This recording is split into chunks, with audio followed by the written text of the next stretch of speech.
placer para nosotros como Ministerio de Telecomunicaciones estar acá.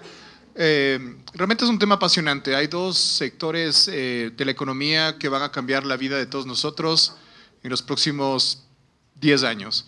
Y lo importante es que nosotros como generación somos la generación más importante de la historia del planeta, ya que vamos a estar presentes en este punto de inflexión que nos ayudará pues, a tener una humanidad un poco más unida.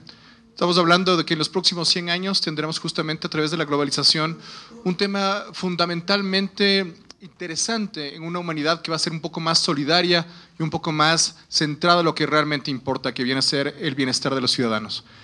Esos dos sectores que realmente estamos hablando son las tecnologías de información y comunicación y el otro posiblemente es la biotecnología. Entonces, voy a comentar simplemente, esta presentación va a ser muy corta, yo creo que lo interesante más bien es generar diálogo. Y voy a hablar de 10 minutos y yo creo que gran parte de lo que está aquí es más reafirmar los conceptos justamente que Charles había comentado. Y después les voy a comentar un ejercicio de gobernanza de Internet que se dio en las últimas 2 semanas. Yo creo que es una demostración que Ecuador podría ser líder en la materia. Y en ese sentido, pues, más bien, el mensaje de hoy día sería más bien que debemos que comenzar de ser un poco pasivos, hablemos en esta gobernanza, y ser más bien actores continuos en función de soluciones para que justamente este tema de las tecnologías de información y comunicación se consoliden de forma mucho más rápida en el Ecuador. Entonces vamos adelante y aquí simplemente voy a comentarles un poco de el tema de gobernanza como tal, porque bueno, íbamos a hablar sobre el rol de la gobernanza en el país, más bien en los países de Latinoamérica, pero muchas veces vamos a un foro y decimos, bueno, pero ¿qué mismo es el concepto como tal? Y aquí quisiera comentarles hacia dónde va la gobernanza, es decir, hacia dónde justamente va este apoyo, no hablo de control, sino de esta dirección que se debería dar justamente en la Internet. Pero en este desarrollo, en este, no voy a decir control, pero este direccionamiento justamente en lo que viene a ser la parte de la gobernanza en Internet, hay que comentar que se tiene 3 vías o 3 capas, hablemos, donde la Internet realmente tiene incidencia. Y la primera viene a ser la sugerencia de cómo realmente direccionar la infraestructura. La infraestructura es lo primero realmente que debemos comenzar a direccionar, porque si algo realmente necesitamos en los países latinoamericanos es generar suficiente infraestructura que nos permita gozar de esta nueva era realmente de tecnologías de información y comunicación que tendrá una convergencia en apenas 7 años. Cuando hablo de convergencia, estoy hablando de la convergencia realmente del Internet en las demás industrias. Por eso realmente, a veces de forma incluso yo diría vanidosa, nos presentamos que somos la industria de las demás industrias. Eso es la tecnología de información y comunicación. La segunda capa donde realmente tenemos injerencia en lo que viene a ser gobernanza, viene a ser con lo que viene a ser la relación de los protocolos de comunicación, las reglas del juego que realmente se tienen en lo que viene a ser el intercambio de data. Es algo que antes realmente no existía. A partir realmente de lo que viene a ser el Internet, comienza a haber estos protocolos para dar un poco de orden o reglas del juego en intercambio de ideas, de conocimiento y datos que a nivel global estamos viviendo. Y finalmente viene a ser el tema de la información. Cómo realmente los empresas, hablemos, nos ayudan justamente a que esa información que está en el servidor A, B, C, D a nivel global puede ser convertida por 9.500 millones de personas que tendremos en el planeta el próximo año. Entonces, básicamente lo que quiero es dar el mensaje de que la gobernanza Internet tiene 3 capas fundamentalmente. Infraestructura, número 2 el tema de los protocolos y número 3 el tema de la información. Vamos adelante. Y aquí algo que comparto 100% con Charles es el tema de hay que ver qué es el gobierno versus el tema de gobernanza. Y aquí realmente el tema del gobierno no digo que tiene poco que ver, porque el gobierno es, como decía Charles, uno de los actores principales, pero no es el único.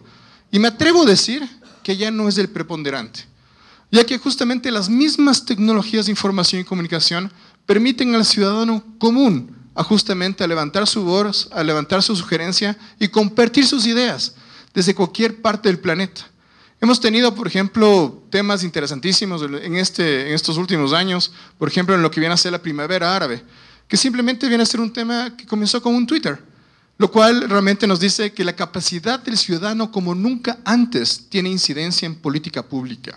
Entonces, lo que es interesante es que la gobernanza se diferencia de forma sustancial con lo que viene a ser el gobierno, es que el gobierno es un poco más centralizado, mientras la gobernanza no es centralizado y es de todos. Y eso es el Internet. ¿Cómo realmente un Estado puede realmente tener control 100% del Internet? Les soy muy honesto, es imposible. Ni el mismo China, realmente, ni el mismo Corea del Norte, realmente tiene esas posibles, hablamos de alteraciones de lo que viene a ser libertad de expresión en el uso de las tecnologías de información y comunicación. Vamos adelante. Aquí un tema interesante, que la gobernanza entonces se involucra en las tres capas, en lo que viene a ser infraestructura, en lo que viene a ser la parte de las reglas del juego, lo que viene a ser protocolos, y número 3, lo que viene a ser la información, y son el conjunto de principios, normas, reglas, procedimientos y programas que no el gobierno, sino el conjunto de los actores de la sociedad dan para que justamente el Internet sea más sustentable y sea justamente democratizada para todos los ciudadanos. Vamos adelante. Y aquí me atrevo a dar un paso atrás y comentarles un poquito de lo que viene a ser entonces cuál es el papel de Latinoamérica en el tema de la gobernanza a nivel global. ¿Y por qué me digo un poco del papel hacia atrás? Porque nosotros podemos tener grandes ideas, podemos tener grandes alternativas, grandes sugerencias a nivel global, pero mientras América Latina no sea un actor sustancial en el tema justamente de información, de tecnologías de información y comunicación, o en el área económica en el mundo, vamos a lograr menos de aquellas regiones que sí cuentan con estas alternativas. Y por eso nada más me he atrevido a poner justamente un cuadro donde ponemos dónde está realmente el tema americano o el tema Ecuador en comparación al número 1 en el mundo en lo que viene a ser el NRI, que es un índice que nos mide justamente a nivel de sociedad de información. Y ojo, Latinoamérica tiene algo muy similar de lo que tiene Ecuador. ¿Qué quiere decir esto? América Latina debe dejar justamente de caminar en tecnologías de información y comunicación y tiene que comenzar a correr en tecnologías de información y comunicación si es que queremos tener voz en un mundo que realmente requiere también un poderío, hablemos de económico, para incidir y manejar políticas. Como ustedes ven justamente aquí el indicador, Ecuador está en el puesto 93 de 144 países, lo cual en sí mismo no es negativo, porque mientras nosotros hemos dado pasos fantásticos de estos años, hemos puesto por 9 la fibra óptica que hace 6 años hemos tenido. Actualmente tenemos alrededor de 400 infocentros y el próximo año tendremos 400 infocentros más que aproximan al campesinado con la Internet. Tenemos aulas móviles que se van a las regiones más distantes del país. Sin embargo, no es suficiente. ¿Por qué no es suficiente? Porque mientras nosotros caminamos, el mundo también camina. Entonces tenemos que dejar de caminar para comenzar a correr, para incidir en la gobernanza digital en el siglo XXI. Entonces básicamente nosotros estamos enfocados en 3 temas importantes que deberíamos comenzar a dialogar como sociedad. 1, el uso de las empresas es necesario de forma masiva. ¿Por qué? Porque mientras más uso de empresas, justamente las tecnologías de información y comunicación, más productividad existe y más demanda justamente de Internet existirá. Y por ende, mayores alternativas de una sociedad en TICs serán necesarias.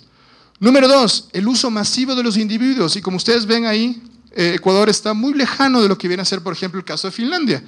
Entonces, tenemos que buscar alternativas de incentivos en política construida a nivel social para justamente alentar al uso masivo del Internet a nivel de lo que viene a ser individuos. Y el tercero, donde creemos que podemos poner muchas alternativas, viene a ser la parte de infraestructura y contenidos. Porque si no, los contenidos también son de otras regiones. Entonces, si Latinoamérica también quiere incidir a nivel global, debemos comenzar a crear contenidos. Entonces, básicamente, esas 3 pilares como tal que están descritos ahí, en comparación a Finlandia, que es el número 1 en lo que viene a ser la parte de este índice, creemos que es 100% posible tener un catch-up, es decir, llegar a ser el número 1. ¿En cuánto tiempo? En apenas 4 años. ¿Es posible en esta industria? Quizá no es posible en otras industrias.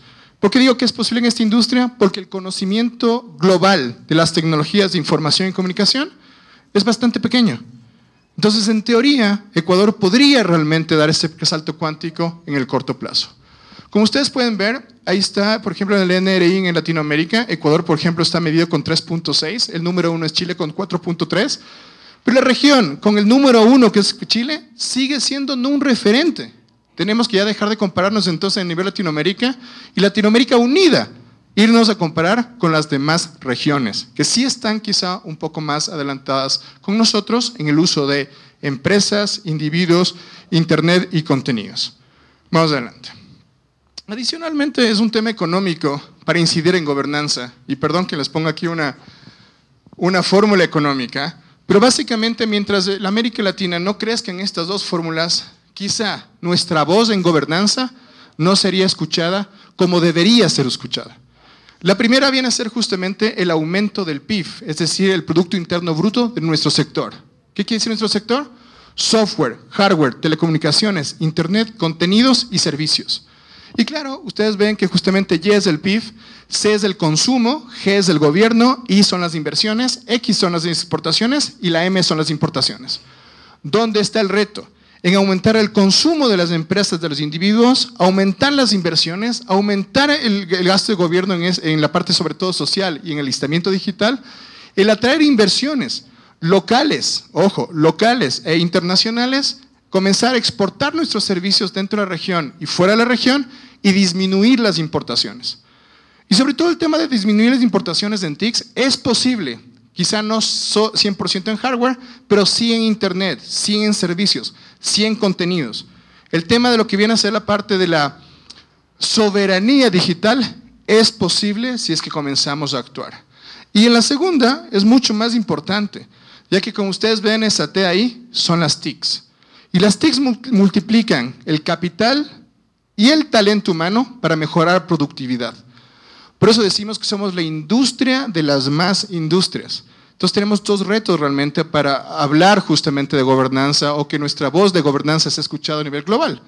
El uno, aumentar nuestro PIB sectorial y dos, aumentar el uso de las TICs en las demás industrias. ¿Posible? 100% posible si es que existe gobernanza, es decir, la interacción pública, privada y ciudadana para tener un consenso mínimo para que esto sea una realidad al 2017. Vamos adelante. Y aquí básicamente voy a hablar de tres propuestas que estamos generándole a nivel, diría, público por el momento. ¿Y por qué digo por el momento?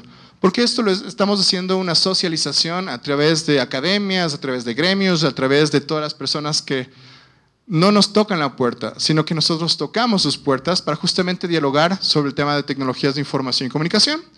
Y la primera propuesta que tenemos para que esta Latinoamérica unida pueda levantar su voz en tema de gobernanza de Internet es, por ejemplo, el tema de la homologación de políticas tecnológicas y de infraestructura. Infraestructura es lo primero que realmente debemos generar como región. Si no tenemos una infraestructura fuerte, si aún mantenemos, por ejemplo, cobre en vez de fibra óptica, nos vamos a perder la mitad del pastel. Mientras en Seúl, por ejemplo, tenemos 14 megas, ¿verdad?, de velocidad promedio en hogares y en empresas 100 megas de velocidad promedio, en Ecuador aún tenemos mucho menos. ¿Pero por qué es esto? Por dos factores. Porque seguimos siendo una población pequeñita de 14 millones de habitantes y número dos, no nos unimos como región para justamente tener una infraestructura mucho más robusta. Dos temas importantísimos, la fibra óptica al hogar y la fibra óptica al edificio. Dos temas que podríamos homologar en políticas a nivel regional. Y adicionalmente, el acceso universal de las TICs. Tan importante como eran las campañas en los años 80 y 90 de alfabetización, es urgente la alfabetización digital. Y en eso estamos haciendo mucho como gobierno, pero es necesaria la participación privada y ciudadana para complementar estos esfuerzos. Somos un DC-10 como país. Los tres motores deben estar unidos, no solamente uno ni dos, sino los tres motores, público, privado y ciudadano. Voy por la segunda parte, que viene a ser la homologación académica. Esto es un tema esencial para Latinoamérica, porque si vemos las estadísticas, por ejemplo, los niños actualmente en primaria no tienen las mejores condiciones de calificación en matemáticas. Es decir, América Latina no es de los top 10 actualmente en el mundo en lo que viene a ser la perspectiva futura en tecnologías de información y comunicación. Quizá vamos a tener muy buenos abogados, sociólogos, historiadores, que está bien, pero si queremos realmente tener tecnología, necesitamos tener los mejores matemáticos. Y en ese sentido, tenemos que tener una homologación académica escolar, primaria, secundaria y también universitaria. El tema de universidades es un tema interesante, pero en tecnologías de información y comunicación la tecnología va tan rápido que quizá los graduados que actualmente salen ya están un poquito, no digo desactualizados, pero realmente tienen que comenzar realmente a una capacitación continua durante su vida profesional. Lo más importante en América Latina es superar el reto de la matemática en una homologación académica sobre los niños de menos de 10 años. Vamos adelante. Y la tercera parte viene a ser un consenso latinoamericano, que estoy totalmente de acuerdo con Charles, que viene a decir cómo evitamos o cómo nos hacemos, en el marco de UNASUR, por ejemplo, un tema de una soberanía digital, para que nuestra información no necesariamente tenga que ir por los cables submarinos, como ustedes ven acá, hacia NAFTA, hacia Estados Unidos, Canadá, México o hacia Europa. Y básicamente, de nuevo, caigo en un tema económico. Mientras no exista contenidos digitales dentro de la región, mientras el comercio electrónico dentro de la región no se desarrolle, y mientras Latinoamérica no haga más lazos de economía, sobre todo en el APEC, que es el Asia-Pacífico, un cable submarino transpacífico quizá no es necesario. Por eso la importancia del incremento del Producto Interno Bruto. Por cierto, si alguien quiere una cifra, nuestro norte como país debería llegar a ser $11,000 per cápita. Si es que queremos realmente graduándonos, realmente en una nueva era, hablemos de económica. Actualmente tenemos la mitad, $5,000 per cápita. Eso está bien, hemos hecho pasos gigantescos en estos 6 años. Sin embargo, tenemos 4 años más para quizá duplicar nuestro PIB y demostrar que económicamente podemos ser soberanos digitales. Vamos adelante. Un tema importante también entonces en los consensos latinoamericanos serán la libertad de expresión en Internet. Tenemos que llegar a un consenso en equidad de género, tenemos que tener un consenso en privacidad, en comercio electrónico, en seguridad, en crimen informáticos y sobre todo, y perdón que este tema me apasiona, en fomento a la industria. Vamos adelante. Voy a casi terminar también comentándoles que esto solamente es posible utilizando la gobernanza, que básicamente es el apoyo de todos en lo que viene a ser la parte de gobierno, sociedad civil, comunidades tecnológicas, empresas privadas y comunidades académicas. Y ahí sí, les comento, debemos dejar de ser pasivos. Y uno de los éxitos, y es lo que les quería comentar justamente como uno de los últimos casos, hablemos de gobernanza que he vivido en las últimas semanas, fue justamente el 474, donde empresa privada, adicionalmente estuvo ASLE ahí también, algunas organizaciones académicas y el mismo ministerio, estuvimos juntos en la Asamblea Nacional, justamente luchando para que ese artículo 474 no se dé. Y las buenas noticias no se dio. Entonces, básicamente es un tema de una demostración de que la gobernanza digital es posible. Pero eso fue una batalla de muchas que actualmente existen, y eso, por favor, que quede súper claro, que actualmente existen.